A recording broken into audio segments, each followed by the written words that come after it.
What's the meaning of cardinal points?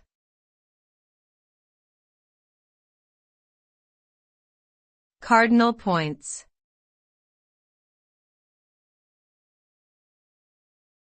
Cardinal points.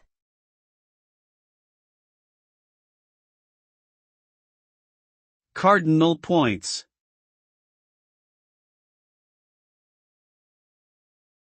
Cardinal points.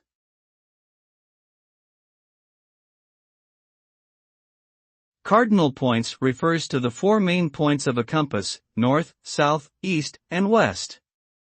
They are used for navigation and orientation, both on land and at sea.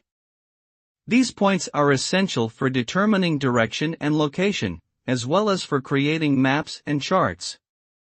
In addition to the four cardinal points, there are also four intermediate points, including northeast, southeast, southwest, and northwest.